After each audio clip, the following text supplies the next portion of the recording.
పెద్దపల్లి గ్రామ panchayat employees workers union జిల్లా committee సమావేశం వర్కింగ్ ప్రెసిడెంట్ సిపెల్లి రవీందర్ అధ్యక్షతన జరిగింది. ఈ సమావేశంలో యూనియన్ ధర్మారం మండలం అధ్యక్షులు ఆకుల రాజయ్య చిత్రపటానికి పూలమాల వేసి నివాళులర్పించారు. అనంతరం ఈ సమావేశానికి సిఐటియు జిల్లా ప్రధాన కార్యదర్శి ఎర్రవెల్లి ముత్యంరావు, జిల్లా గ్రామ పంచాయతీ ఉద్యోగ కార్మికులు గత 40 సంవత్సరాలుగా పంచాయతీని నమ్ముకుని సేవలు చేస్తున్న కనీస వేతనాలు కానీ ఉద్యోగ భద్రత లేదన్నారు. పంచాయతీ ఉద్యోగ కార్మికుల సమస్యలు పరిష్కరించాలని డిమాండ్ చేశారు.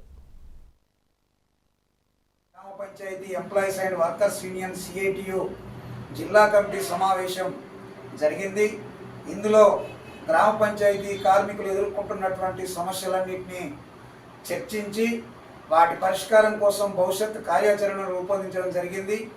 ప్రధానంగా కాంగ్రెస్ పార్టీ తాము అధికారంలోకి వస్తే గ్రామ పంచాయతీ కార్మికులందరికీ కనీస వేతనం 18,000 ఇస్తామని, మల్టీపర్పస్ విధానాన్ని రద్దు చేస్తామని, పిఎఫ్, ఈఎస్ఐ లాంటి సంక్షేమ సౌకర్యాలు అమలు చేస్తామని హామీ ఇచ్చారు. హామీ ఇచ్చి 18 నెలలు గడిచిపోయింది. ఇప్పటి వరకు అనేక సార్లు ఈ సమస్యల మీద వాళ్ళ ఎన్నికల్లో ఇచ్చిన వాగ్దానాలని అమలు చేయాలని కూడా ప్రభుత్వానికి మొరబెట్టుకోవడం, విజ్ఞప్తి చేయడం, ముఖ్యమంత్రిని, మంత్రి గారిని కలవడం, అదేవిధంగా ధర్నాలు, చలో హైదరాబాద్ కూడా నిర్వహించాం.